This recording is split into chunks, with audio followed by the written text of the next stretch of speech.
坐高铁、访乡村。他说，中国之行让他感受到了中国人民的勤劳和中国政府的治理经验，感叹联合国可持续发展目标的进展不如预期。他表示，中国的发展为其他国家提供了参考样板。亲笔写下福字，他称赞春节是中国送给世界的礼物。高端访谈专访第78届联合国大会主席弗朗西斯，敬请收看。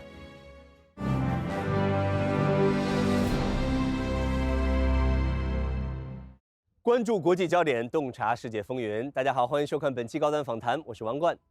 我们今天的嘉宾是第78届联合国大会主席丹尼斯·弗朗西斯。长久以来，联合国寄托着人们对全球和平与发展的渴望，对公平与正义的期许，以及对多边主义的向往。在世界变乱交织的当下，联合国如何才能更有效地解决纷争与分歧？弗朗西斯主席说，他要用涡轮增压的方式为全球可持续发展注入强劲动力。这将如何实现？他多次把中国称作可持续发展的引领者。此次访华期间，他又走访中国多地，中国的发展给他留下了怎样的印象？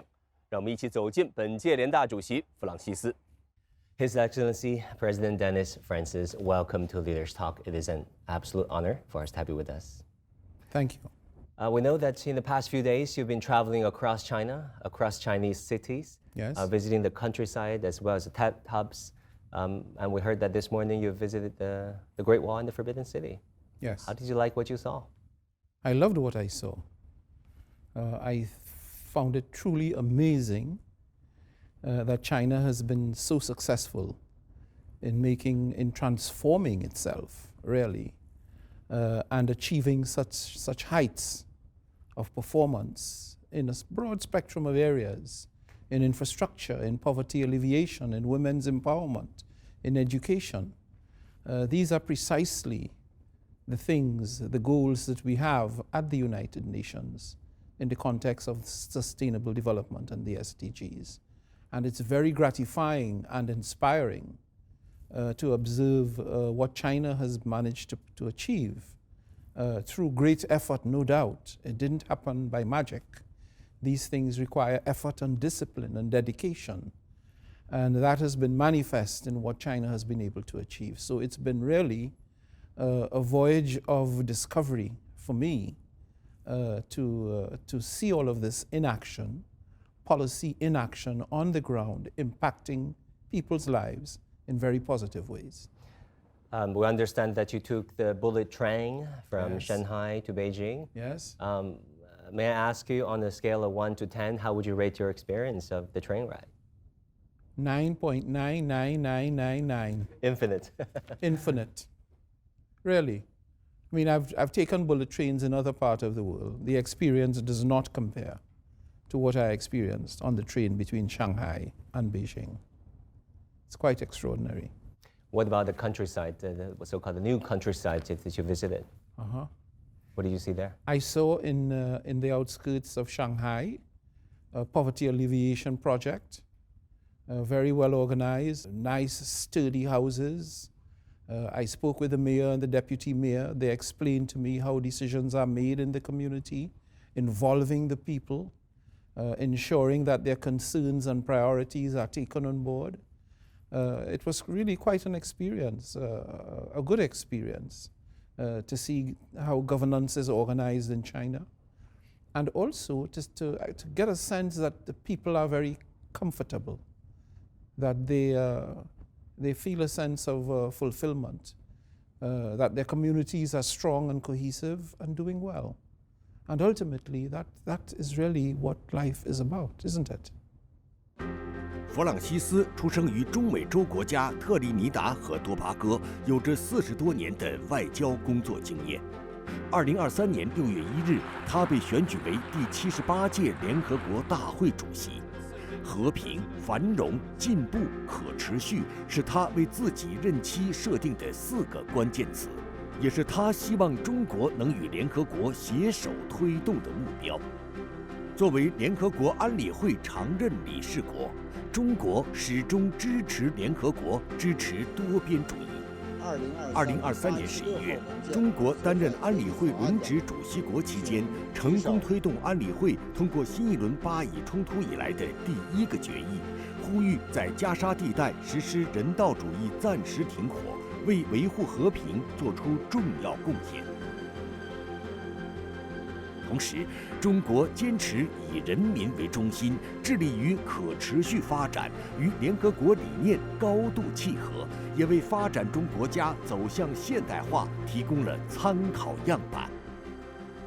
I'm very touched when you talk about discipline and hard work, because many, growing up in China, believe that that is a quintessential character of China, and as of course as of many other countries too. Yes. Well, I'm not Chinese, but I share those disciplines. Those are the ideals and principles on which I was brought up. One needs to be disciplined. You set your objectives, and then you do what is necessary to achieve them. And those are traditional values. Yes, they are, but they've proven the test of time. They deliver. In my country, we have a saying, if you fail to prepare, prepare to fail. So, preparation. And of course, ambition. You must have the ambition to succeed or to excel, whereas preparation is an insurance policy to exceed, to succeed, and to achieve excellence. Yeah, I'm reminded of another saying that goes, I will prepare myself and my chance will come. Thank you for those lessons, Mr. President. You said during your meeting with the Chinese Foreign Minister Wang Yi that the Chinese experience in development and in modernization can inform and perhaps enlighten the rest of the developing world. Yes. Can you elaborate on why you said so and why you think so? Well, for example, you asked me about the bullet train, the high-speed train. It's not just the high-speed train in China. When you look at what China has been able to achieve in the way of infrastructure, the roads, the highways, water distribution, the bullet train, these are extremely important foundation pillars of development. Infrastructure opens up new areas for development, integrates people into the system. And you build a road into a distant community, you open access to that community. You bring that community closer to the market. All kinds of opportunities open up that can be taken advantage of by the people. And China has gone a very long way with very sophisticated infrastructure to build strong networks on the ground that, in fact, advance and strengthen the process of sustainable development. So that's one area in which China has many successes that it can share with the developing world, with the global south. There are others, such as education. I was delighted to learn that UNESCO has designated Shanghai a center a first-ranked center for education and teaching. As you know, education is a core principle and objective of the Sustainable Development Goals, but it's fallen woefully behind in terms of the achievement, as in fact have most of the goals. The performance has been less than anticipated and expected. However, in the case of China, you've made significant strides. I was very impressed to learn that approximately almost 50% of the population, school population, are female in China.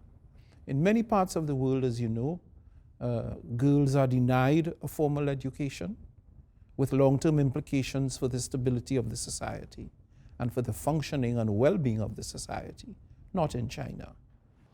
Yeah, you have this pin that says gender equality. Gender equality, yes. Very dear to your heart. Very dear to my heart. So there is a lot that China has achieved, that even as a developing country, it can share best practices with other developing countries in the context of international cooperation as proposed and anticipated by the United Nations. Mr. President, you once said during a recent interview that we must turbocharge sustainable Development Yes. Goals and its realization. I really like this word, turbocharge.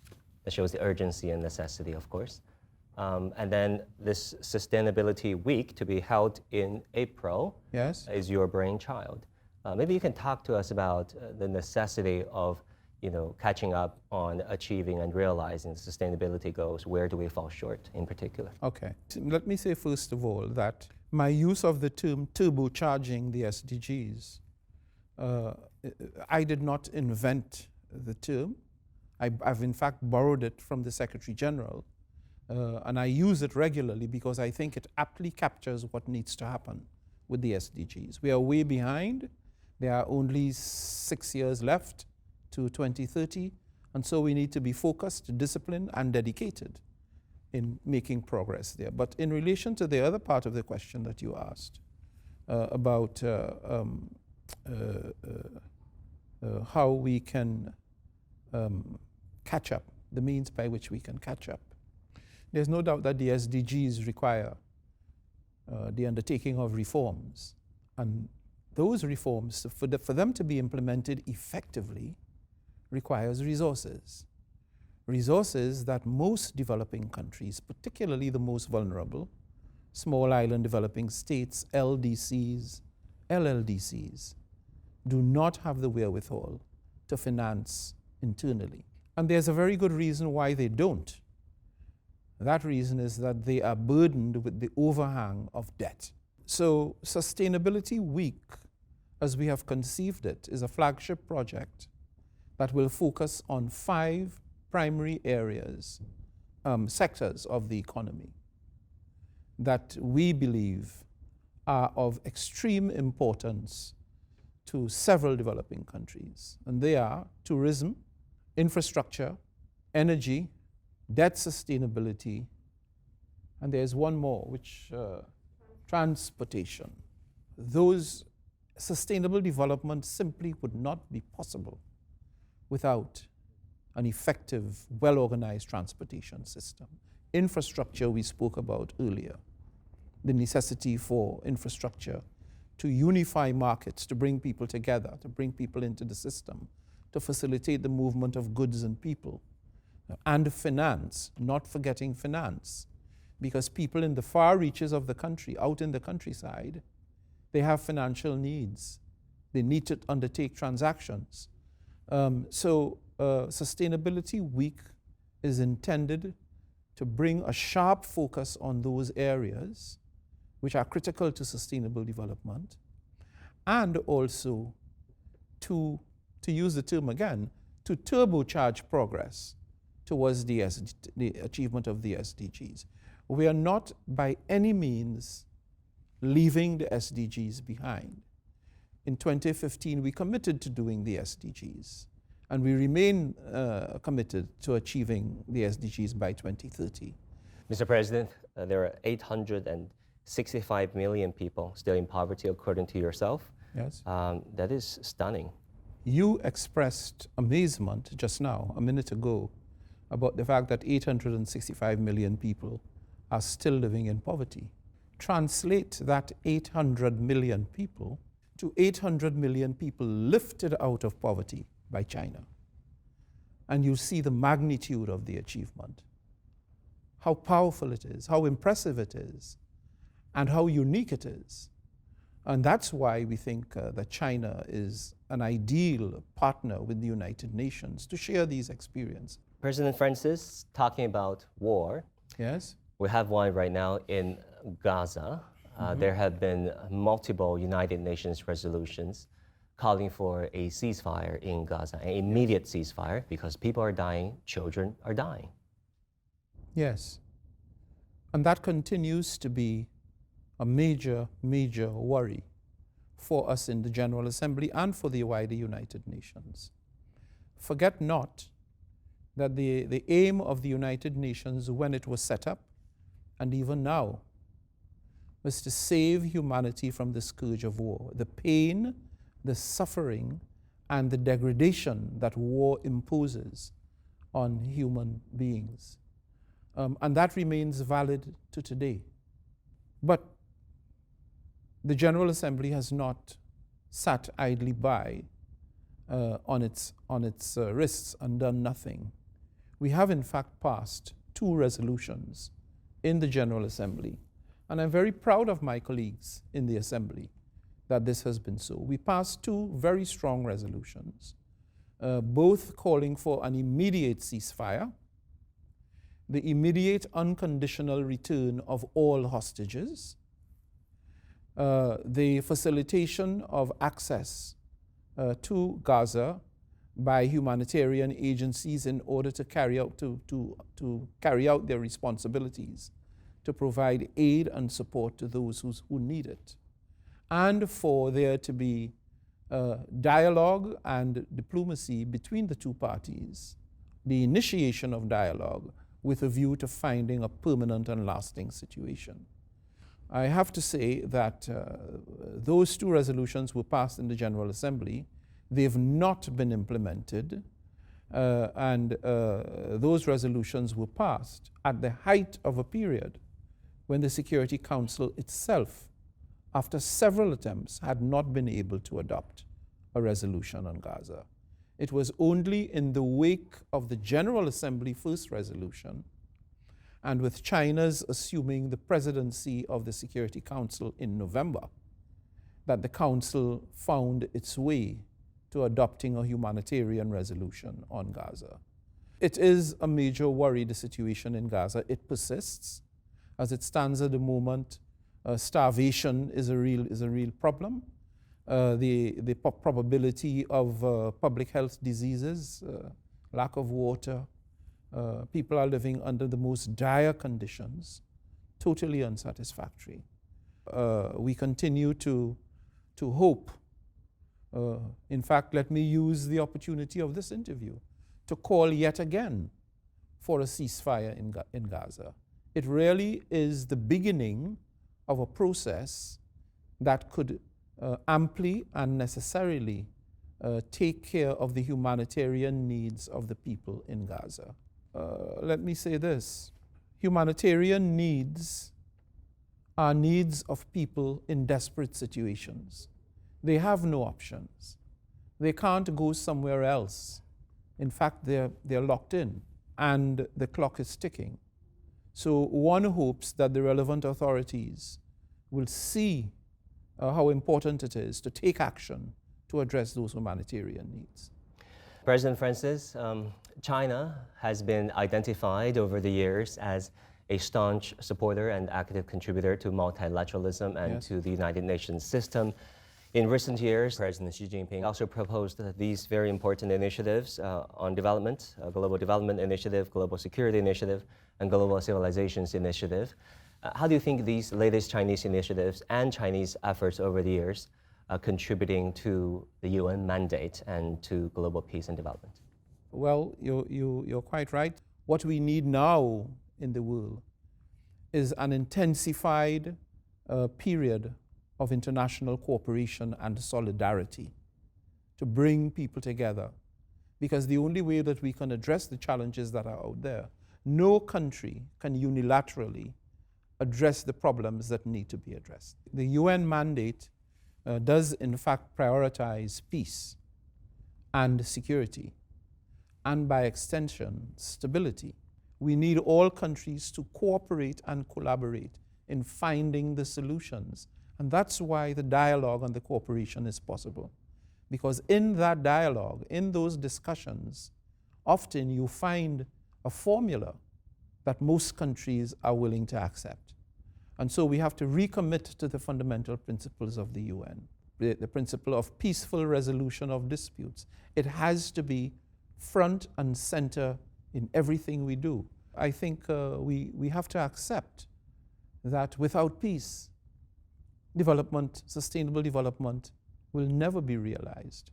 We need to work hard at promoting and projecting and nurturing peace, because really it is the only way. 当中国发展和中国外交为动荡不安的世界注入更多确定性、稳定性时，中国文化也在为文化多元共存提供生动例证。2023年12月22日，第78届联合国大会协商一致通过决议，将春节确定为联合国假日。这一决定彰显了联合国推崇的多元包容的文化价值理念，也进一步丰富了春节的世界意义。龙年到啦！春节是中国传统节日，它蕴含着和平、和睦、和谐的文化精神，寄托着辞旧迎新、团圆平安、吉祥如意的温暖祝福。而春节民俗活动已走进200个国家和地区，成为全球性文化盛事，为各国人民带去了欢乐体验。Mr. President, talking about the Chinese New Year, that we're in the year of the dragon or Long Nian. I know that the United Nations recently passed a resolution of recognizing the Chinese New Year as an official holiday. Yes. What do you think are the significance of such recognition? I think it's very significant, not just for the people of China. The people of China have appreciated the importance of the Chinese New Year. I think it's important for the rest of the world to see a country as populous as China, a leading country in the world, a leader at the United Nations, an advocate for peace and stability that commands a significant proportion of global population, deserves the recognition internationally of this important day on its calendar. Because many of the examples that China can give to the world derive from its strength, its great unity as a country, as a nation, and the pride and longevity of its civilization. These are important things, important values that the UN stands for. Cultural identity and cultural prowess. China has many World Heritage sites. I visited a couple of them.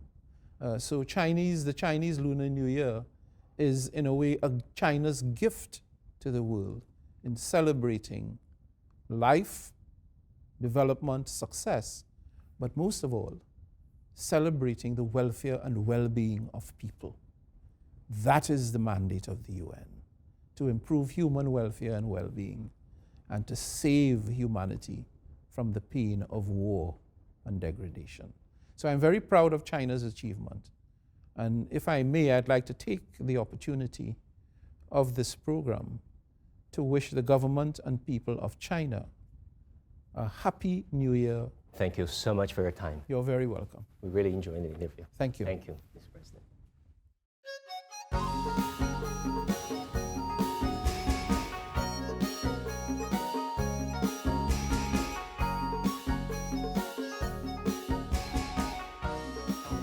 On the Year of the Dragon, I wish the Chinese people good health, success, and longevity, so that you can have fulfilling lives and continue to work for the betterment of yourselves, your families, and your communities.